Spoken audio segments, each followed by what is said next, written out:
देंगे, क्या करेंगे? पहले तो कफन को निकाल लो, क्योंकि दफनाना पहले नहीं तो हिसाब किताब जोड़ते बैठेंगे तो 2-4 दिन लग जाएंगे, तो पहले उसके पैसे निकाल लो, फिर बाद में उसका जो कर्जा है वो कर्जे फेर दो, क्या कर दो। और तीसरे नंबर पर अगर उसने कुछ वसीयत की है, क्या की? हाँ, तो वो वसीयत के मुताबिक कुछ रकम, एक हिस्से की रकम जिनके लिए वसीयत की उनको दे दे। समझ में आ रहा? और उससे भी बढ़कर एक बात बताता मैं तुम्हारे को कि कर्जा जब देंगे ना, कर्जा, तो कर्जों के अंदर जहां और लोगों के, चचा के, बड़े बाप के, रिश्तेदारों के, दोस्त अहबाब के, महल्ले वालों के कर्जे हैं, अगर उसने औरत का महर नहीं दिया था, वो महर भी कर्जे के तौर पर अदा किया जाएगा। समझ में आ रहा? कर्जा है वो, शोहर पर क्या है? महर, कर्जा है। अगर नहीं दिया था तो जैसे और लोगों के कर्जे दे रहे, ऐसे औरत का भी कर्जा देंगे। क्या करेंगे? हाँ, ऐसा नहीं करेंगे कि बड़ी भी को लाएंगे, चूड़ा फोड़ेंगे वहाँ और बोलेंगे माफ कर दा। क्या कर दा? बोलेंगे देखो जीते जी तो दिया नहीं, अब बुढ़ा मर गया, अब क्या देगा? ऐसी बात नहीं है, वो कर्जा है। क्या है वो? जैसे और कर्जे फेडेंगे, ऐसे औरत का वो महर भी दिया जाएगा, कर्जा है वो। इसलिए ज्यादा ऊंचे चौड़े महर बांधकर अपनी शोहरत नहीं दिखाना चाहिए। जितनी इस्तेताअत है देने की, इतनी नगद बांधकर उसकी अदायगी कर दो। पूरी जिंदगी में एक बार शादी होती है, वो भी उधारी नहीं कर रहा, क्या नहीं कर रहा? वो तो नगद कर लो कम से कम। जहाँ बाजे घोड़े ये लगाए वो कम कर डालो, डीजे लगाए उतनी रकम दे, इधर जाए महर में डालकर महर दे दो। तो जहाँ और कर्जे फेडेंगे वहां महर भी देना पड़ेगा। क्या करना पड़ेगा? तो दूसरा काम क्या है उसके माध्यम से? कर्जे देने का।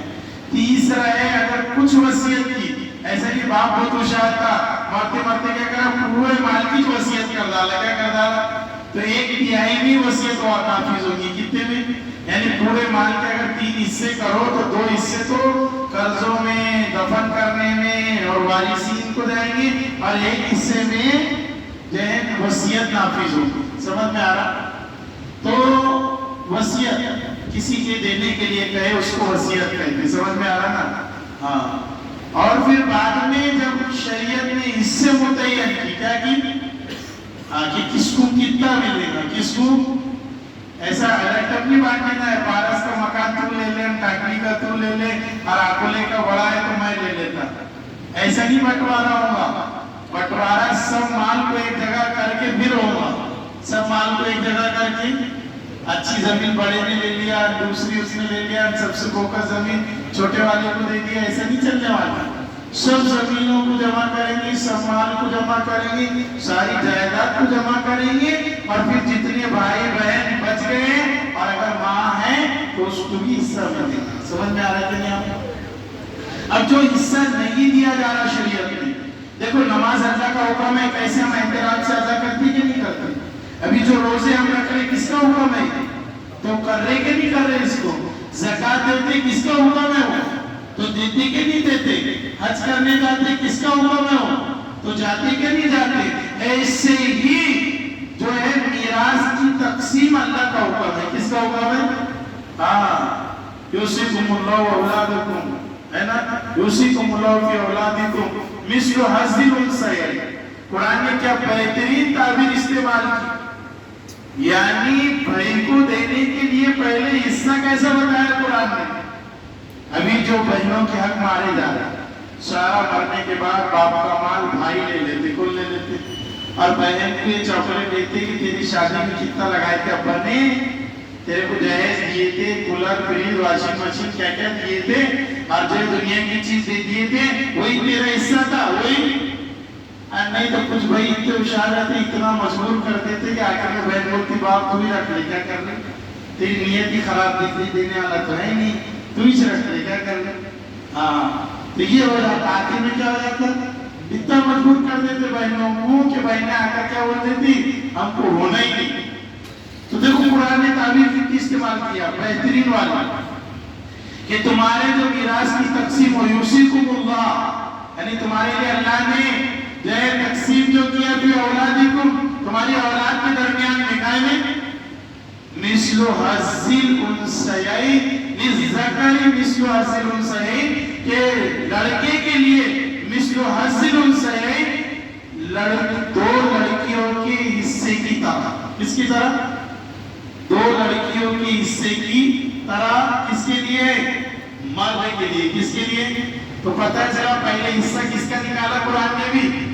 لڑکیوں کا. لڑکیوں کا حصہ نکالا تو بتایا جیسے دو لڑکیوں کا حصہ ہوتا تو دو لڑکیوں کا دو حصے ملا کر اکیلے بھائی کو ملے گا. کس کو ملے گا؟ یعنی بھائی کو دو حصے ملیں گے اور بہن کو کتنے ملیں گے؟ ایک حصہ ملے گا. کتنا ملے گا؟ مثال کے طور پر جو ہے 3 بہنیں ہیں اور ایک بھائی ہے. کیا ہے؟ کیا ہے جی؟ 3 بہنیں ہیں 4 بہنیں اور ایک کیا ہے؟ بھائی ہے. تو بھائی کو جو ہے اگر مثال کے طور پر سارے اور لوگوں کے دینے کے بعد ان کے حصے بنیں گے کہ 6 لاکھ ہے تو 2 لاکھ کس کو ملیں گے؟ ان باقی بہنوں کو ایک ایک ملے گا. کیا ملے گا؟ جو ان کو سنگل ہے اور 2 بہنوں کا حصہ ملا کر کس کو ہے؟ بھائی کو ہے. کس کو ہے؟ تو اس کو ڈبل کر دیا قرآن نے. کیا کر دیا؟ اس کا بھی ادب رکھا کہ بھائی ہے پوری زندگی سے وہ بھی کما رہا تھا, باپ کے ساتھ شریک تھا, کاروبار میں تجارت کے اندر, اور جو ہے خدمت بھی ماں باپ کی اس نے کی, بیماری دوا گولی سب اس نے کی. تو قرآن نے یاد رکھا کہ اس کو ڈبل دے دو اور بہنوں کو کیا کر دو؟ سنگل دے دو. کیا دے دو؟ یعنی ایک حصہ بہنوں کا اور ڈبل کا حصہ کس کا ہے؟ بھائیوں کا ہے. اور میرے عزیزوں اگر حق ماریں گے تو اللہ بے خبر نہیں ہے. اللہ باخبر ہے کہ جب تمہاری دنیا کی زندگی ختم ہوگی اور آخرت میں پہنچیں گے تو اللہ کی قسم تمہارے پاس میں دینے کو کچھ بھی نہیں ہوگا سوائے نیکی ہوگی. وہاں اس سے دلائیں گے اللہ, جو یہاں دبائیں گے نا تو وہاں پر اللہ دلائیں گے. کیا کریں گے؟ تو اس لیے یہاں دے دینا آسان